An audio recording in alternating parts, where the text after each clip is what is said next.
Hey guys, in this video we're going to repot my Anthurium Luxurians by Crystallinum hybrid. I've been putting off this repot because I am just not confident with Anthurium Luxurians and its hybrids, and this plant was so generously gifted to me by my friend Simone that I just needed some more time to gain my confidence. And having made last week's video, and if you missed it, I'll link this one for y'all, I think I may have found a possible solution for the issues that I'm having, and my confidence is a bit boosted right now having found this potential solution. So I just want to go ahead and give it a go now while my confidence is peaking before I cave again. And I caved last time and I just put on a moss collar to just buy me some more time. So in this video, I'm just going to get this repot done. So with that said, and as promised in last week's video, I'm going to be using that orchid mix blend. So in last week's video, I pre-made this mix using the orchid mix from Aroid that is just $30 a bag that has all the different components to make that chunky, airy Aroid mix. And I just added that orchid mix to my regular nutrient-rich Aroid mix, and this is what I'm going to use today to repot. So the ultimate goal for this repot for me is to really test that chunky Aroid mix that I made with y'all to really see if it will solve the problems that I'm having with just having too much of a moisture retentive substrate for my luxurians.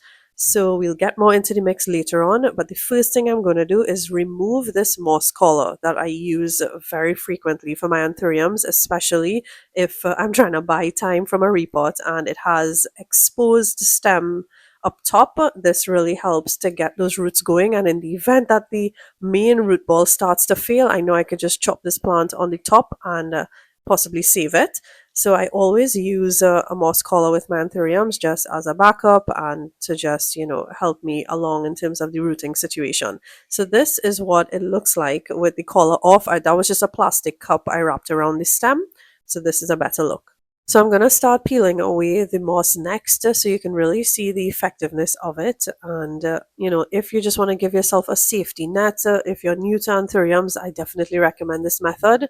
As I mentioned before, it's a great backup. You could just chop the top off and you have a new plant going already. But in terms of this type of anthurium, what I've learned is it prefers a high humidity environment as opposed to a moist environment. And it took me a long time to understand that because anthuriums in general, they prefer to be in a moist situation and not dry out. They love super humid environments. But in terms of this anthurium, it's is kind of different because it prefers to be on the drier side, but how dry is dry and how moist is very confusing for me. So I've been just observing it over time and I want to share what I've observed with y'all.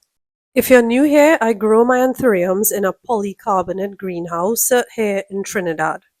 Now you might be thinking, well, that should be easy peasy to grow plants in. Now I hear you with that in terms of it being easier for a lot of plants. The majority of my collection is like a no-brainer when it comes to growing them because the conditions are great, almost ideal, with a humidity of about 40 to 95%. That's like the range I'm looking for, and that was where I was struggling with my plant collection in the past. So yes, the greenhouse did solve a lot of problems, but in terms of this particular plant, Anthurium luxurians and its hybrids, in this case the Lux by Crystallinum, it still is difficult for me. And the reason being is these anthuriums are a bit atypical, or they aren't like the traditional anthuriums that we're accustomed to if you do have them in your collection that love moist situations and a very humid environment.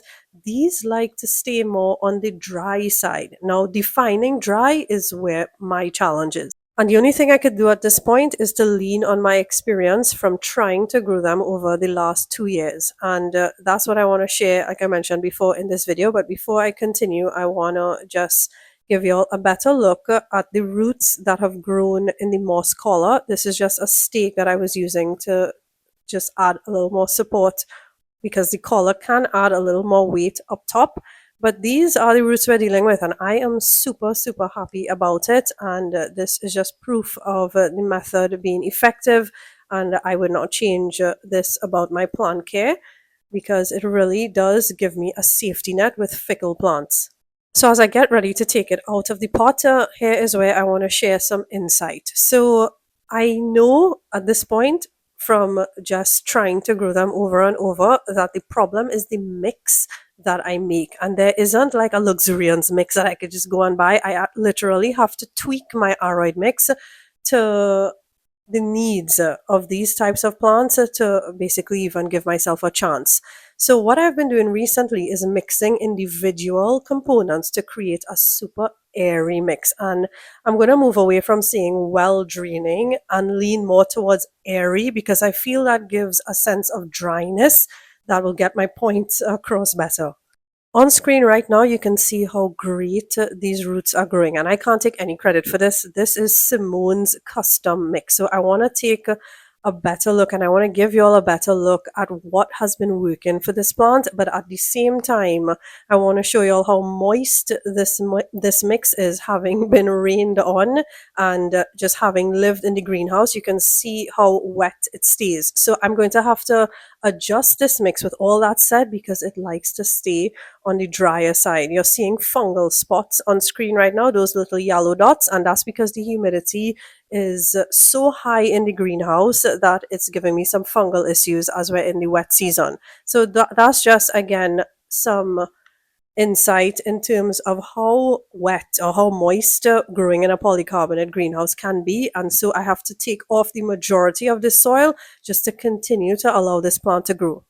So this is what the roots are looking like, and this was the original pot that it's in. So you're going to call me crazy in this video because I have no choice but to uppot it into this.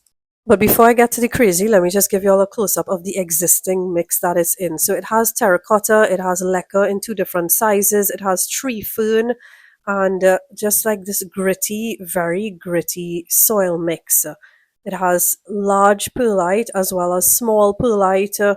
So there are a number or a bunch of different types. This is bark in a large grade, and there is charcoal in there. So there's a number of different amendments in this mix. There's slow release fertilizer as well, and it looks like fine grade bark is in there too. So it's a whole bunch of different things. The point is that it seems to be a very well aerated mix so that humidity within the particles are maintained, and this is what I'm trying to achieve with this mix on screen now. And here comes the crazy. This is the pot that it's currently growing in or how has outgrown, and this is the size that I'm going to uppot it to. Now, hear me out. I'm not going to fill this to the brim. Now, the way I grow my anthuriums is very similar to the way I grow my alocasias. I'm going to pot it deep, and as it grows, like before, I'm going to put that moss collar on, and I'm going to continue to root the stem as it grows upward, and I will just backfill into this pot. So I'm just going to eyeball the amount of mix that I'm going to use here by placing some of the original mix to the bottom, and once I get the plant in, I will show you all exactly how high up we're going to go, probably halfway up, so that I don't drown this plant. Now, coming back to the mix, you would have seen some super large chunks of terracotta. I'm not going to break that up because my environment is just too wet, and I'm hoping that the larger terracotta bits will help to keep my mix airy. So this is basically an experiment on a next level where we're going boat mode, which means I'm putting the plant into a super huge pot with which anthuriums tend to like, and I'm trying this new mix which consists of Grow Right's orchid mix and my nutrient-rich Aroid mix. So let's hope this works, and I could just make life easier for myself and anyone else who is struggling with getting the right mix for their luxurians. So the plant is in, and it's about 1/3 the way up, and that's basically the level I'm going to work with. I'm not going to add mix all the way to the rim because I'll be risking root rot again. I'll be risking too wet of a situation. So I'm just going to backfill here, and I'm probably going to have to mix some more mix, and you can see how much of the large terracotta is in there. Terracotta absorbs water, so I'm hoping it'll pull any excess water that gets in there if it gets rained on, and just do me a solid by keeping things airy and basically just humid. This is the mix in its original state. And I want to give you a close-up of my standard Aroid mix next. That I have just amended with fine perlite as well. So it's a 50-50 mix of my Utopia Aroid mix and fine grade perlite. And I'm just putting 1 scoop in there. It's like, again, the orchid mix and the Aroid mix together is also like a 50-50 mix. If you want to give it a try, I mean, I'm now experimenting with it, so maybe you shouldn't. Let's see what comes out of this experiment. But this is where I think I'm going to draw the line, which is about halfway up to that pot. And I'm just going to put back a collar. But instead of adding moss, I'm going to add the mix into the cup so it'll be able to get more nutrition. And this is it all filled in. I'm seeing that a new leaf was already growing, and I've added back that stake to give it some additional support. I'm hoping that new leaf continues to grow. But you know, these plants in particular are quite slow growers, so I'm hoping to report back as soon as I will, as soon as anyway, especially on Instagram. Y'all should get a photo first before the makings of another video.